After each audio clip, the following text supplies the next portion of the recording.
afternoon, YTPC. How is everybody?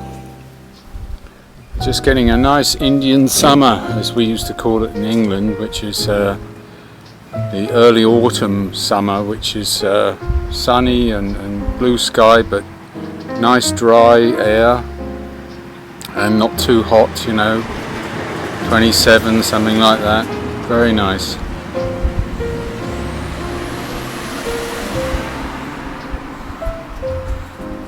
Pick one of my little garden spots in my tiny garden, and we have 3 sitting places, the balcony and 2 in the garden, so just to give a change, Only problem with garden sitting places is the birds love to crap on them, with vigour, even though I feed them generously in winter and hang nuts up for them and all those nice things. They sort of want to tell you that they're there, I suppose boys will be boys and birds will be birds,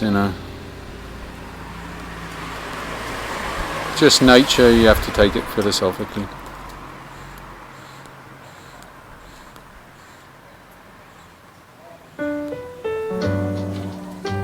I'm smoking here a Groot Claes pipe. You probably can't read it. Which is an estate pipe, very inexpensive, very Stanwell looking, with little grips here, that I got from Sven in Basel, who has a good nice choice of estate pipes, and some, not too expensive, and it has a lovely grain on the base, I think. And he probably was Dutch, my guess. Could have been Flemish, the Dutch part of Belgium.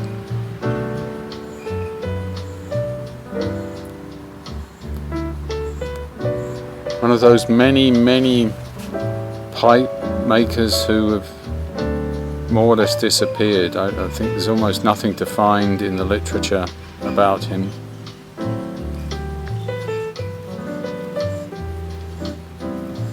But he lives on in this pipe, which is good.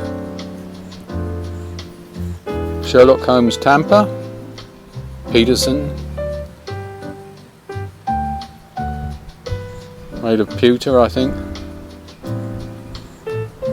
Talking of Sherlock Holmes, if you haven't seen it already, have a look at Tim, the Hermit Piper, and his discussion about Sir Arthur Conan Doyle. I didn't know his name was just Doyle. I always said also Conan Doyle, but that's not correct. Conan was one of his middle names,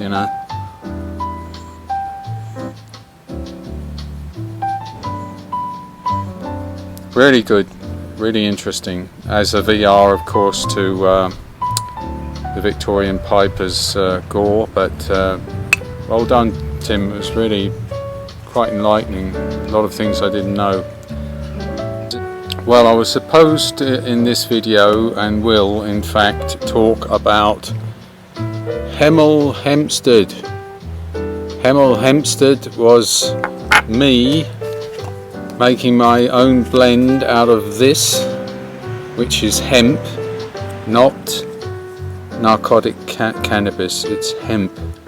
As it said here, it's got CBDs in it, 23%, but THCs, which are the narcotic, naughty one in cannabis, less than 1%. So, and a lot of people in Switzerland, the young codgers, which is why I included it, like to roll their own with this stuff and mix it in with tobacco, and who knows, maybe someone out there in Switzerland is smoking this also in a pipe, and it's 100% Swiss grown, so there's a lot of that going on, perfectly legal as long as you're keeping the narcotic component extremely low.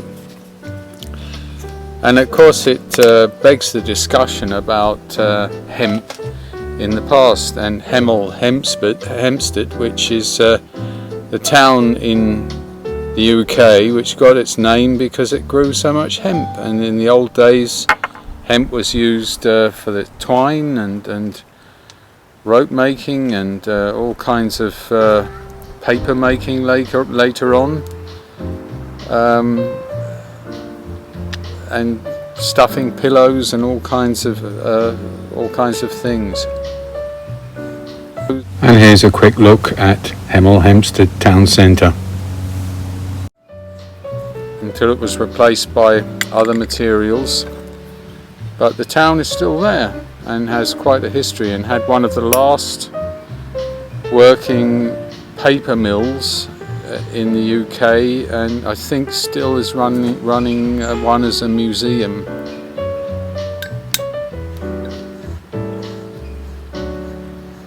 I'll leave a little link with wiki information in case anyone's travelling the UK and wants to have a look.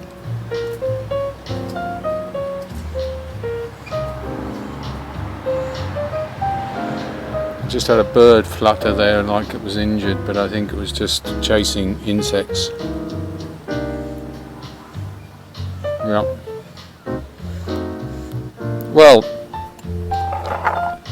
I did mix it in about 3-to-1 in the end. I started with 10-to-1 as it says here, but I increased it and more or less put all of this 1.6 grams into that jar with some Burley, Swiss Burley, which is very neutral and you know, rather bland, but good if you want to put it in with something to cool a smoke down, or you know, do a bit of blending yourself. And you can see some sort of, I don't know if you can see these greeny bits, but there it's mixed in. So it came as little buds of hemp, and I just, but very dry, and I just crumbled it up and mixed it up, you know. And I've smoked about 5 bowls of that mixture at increasing concentrations.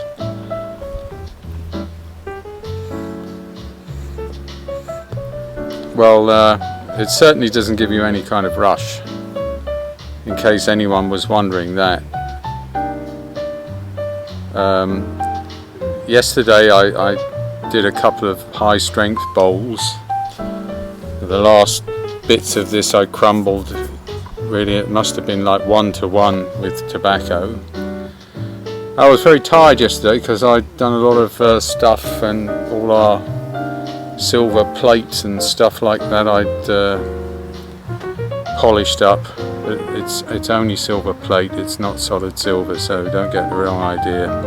As you see here, I'm living in a semi-detached house, very modestly, but we have a few little bits of silver where I collect when I go to antique markets, or what they call brocantes, which are junk sales, you know, or car boot sales, and you can get plate candlesticks quite affordably if you like the look of them, and that's a lot. My wife says it looks like a church up there, we've got so many, but I do like them, and I don't mind to polish them up. They'll look very nice, especially at Christmas, you know.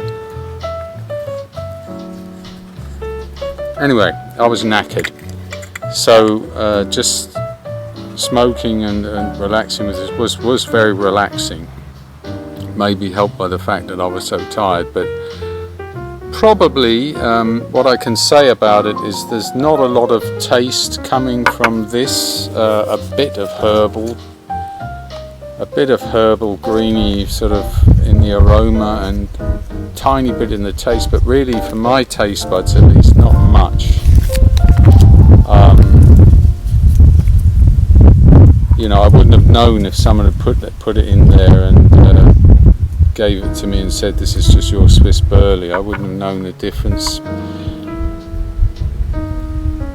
But I think maybe it helps a little bit with relaxation. That's what my summary of it was. There's not a lot to say on aroma, there's not a lot to say on taste. It was a reasonably cool smoke, but you know, the Burley help that. Rather innocuous, you know, so I don't know if you just smoke it pure in a sort of joint, if you get more out of it. I could imagine that what people say about the CB, what they call it now, the CBD components, that they are anti-inflammatory and maybe help with joint pains and things like that. There's a lot of talk about that. I don't know if it's really proven, but some colleagues out there in YTPC say, you know, it really helps a lot, and I believe them. And I did feel maybe a little extra sense of relaxation out of it, so one could say that could be the effect. And I can imagine you could mix it in with a nice aromatic if you want the flavour and everything, and you just put that in as a therapeutic component. That's where I was ending up with it. Would I buy it again? If I did, I would probably smoke it 1-to-1 with a nice aromatic. I'm not sure I would buy it again, but maybe. So that is where I'm ending on that, because there's really not a lot more to say about it, and the young codgers are welcome to it, and the old codgers might like it for its therapeutic benefits. So of course, what am I smoking now? Now I'm just doing an interim chill in this video with a tobacco that Cliff Higgins gave to me. God bless him. Cliff, you are such a nice, generous, good friend. And this was Cade's Cove, and it's a Cavendish blend, and it's from Gatlin Burley, which is apparently one of the old legends of, you know, fantastic blends. And this one you can still get, or Cliff can get it. And it's very, very agreeable. It's a bit like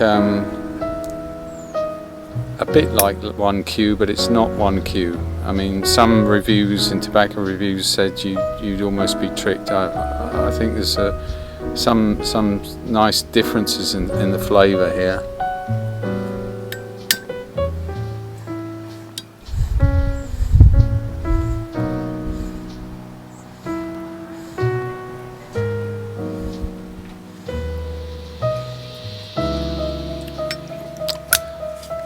As I mature in my pipe smoking experiences, I realised I'm a flake aficionado, and probably will collect more in that direction in the future, because they burn cool all on their own, you know, without any help, because of their nature.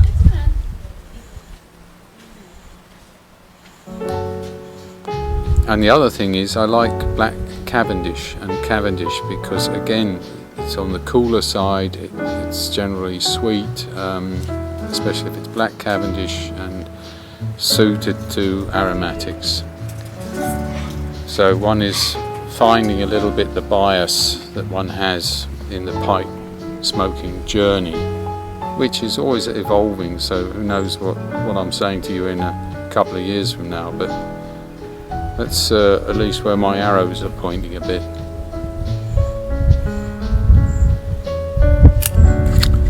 It's a beautiful day, clear sky, but it's a little windy.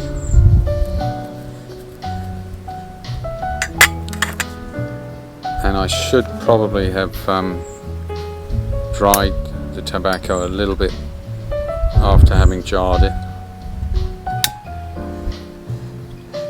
But didn't introduce my lighter, did I? Beretta.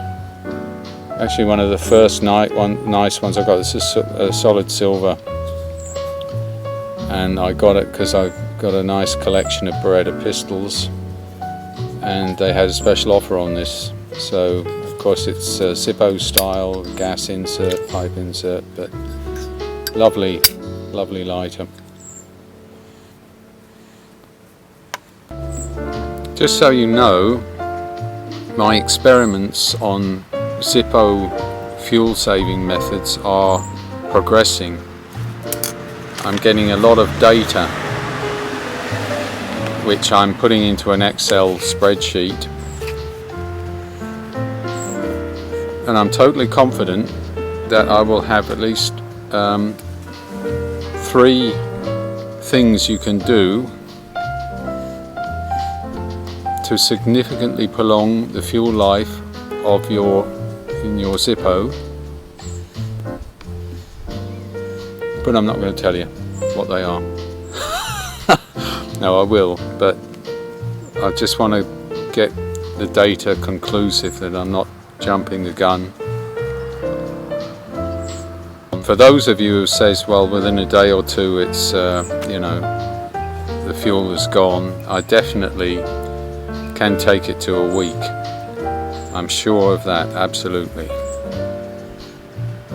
Whether I can get it to 2 weeks, I don't know. I'm still, the jury is out. Oh, another tractor went by. If it's not bells, it's bloody tractors, but there you go. You live in a little village in the countryside.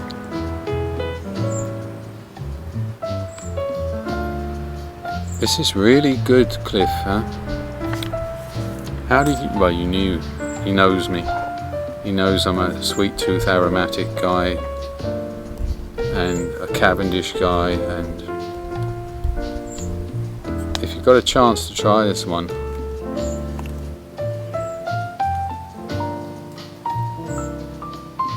and I think with a bit of drying it's going to be even better, so next time I'm going to give it 20 minutes, 15 minutes dry, and then see what happens. Just the sort of first impression that I'm giving here, but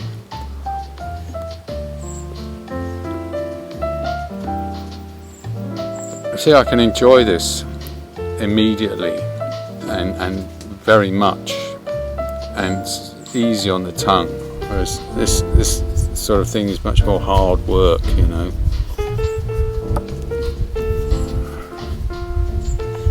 Shag cut is what I'll get if I go to hell, probably. You know, the devil will be there with a pipe and some shag cut and say,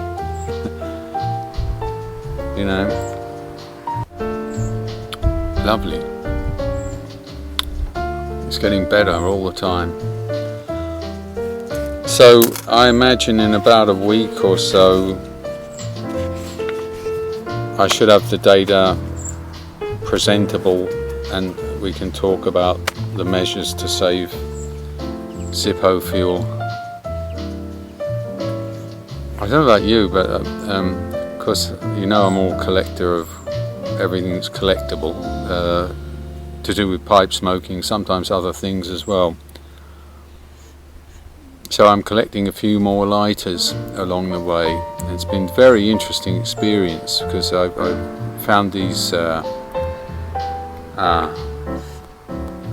Katawiki, which is an auction site. Now, of course, eBay allows you to bid and all of that, but it's quite interesting to go on some of these auction sites. So I had 4 or 5 lighters where I started to bid. I didn't get any of them because the really interesting ones that looked like they were a good buy, the professionals came along in the last 2 or 3 minutes and then just fought it out with each other, and the price went from what I thought, you know, €50, 60, 70. It was definitely a good buy for a Dunhill second hand, maybe quite old, slightly, you know, good condition but not fantastic condition.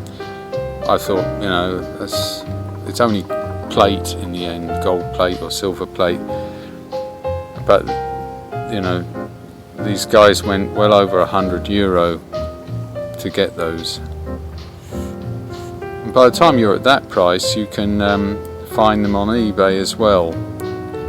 The auction house will say, yeah, but we've got checks on the quality and all the rest of it. But you know, there's risks wherever you go. So the last in the series of the Codger Blends is a tobacco called Gariboldi, which I'm really looking forward to trying. Much stronger one, more like a cigar leaf type of one. You know, imagine Gariboldi, the revolutionary, you know, always on the run from the authorities at some point, and probably needed strong tobacco. So sort of one you have after a meal. John did a very nice review of it, but the tobacconist I ordered it from seems to be very, very slow, so it should have been here a week ago. But I think in a few days I'll have it. I also got some other tobaccos, Ken Byron Adventures, which everyone's been talking about recently.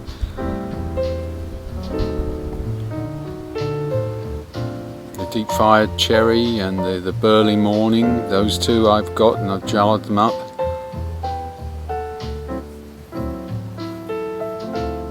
But I'm coming to the point where I don't have room for any more tobacco, you know. I realise I have to be very selective in the future. Me and John and Panzer did a calculation how long our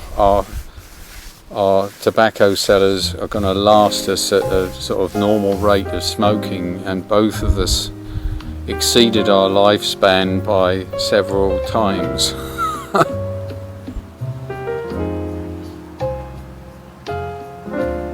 And it's a bit like that with pipes as well. You know, my drawers that are allocated for that are full, and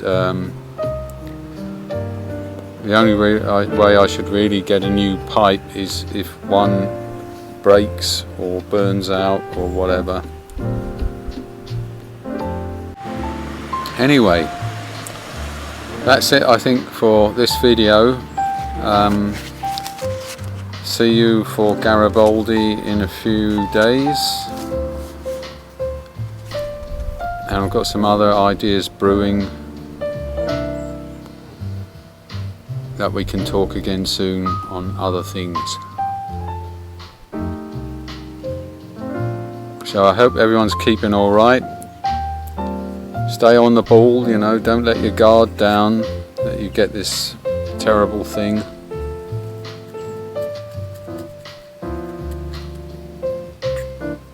Stay calm, smoke a pipe, relax.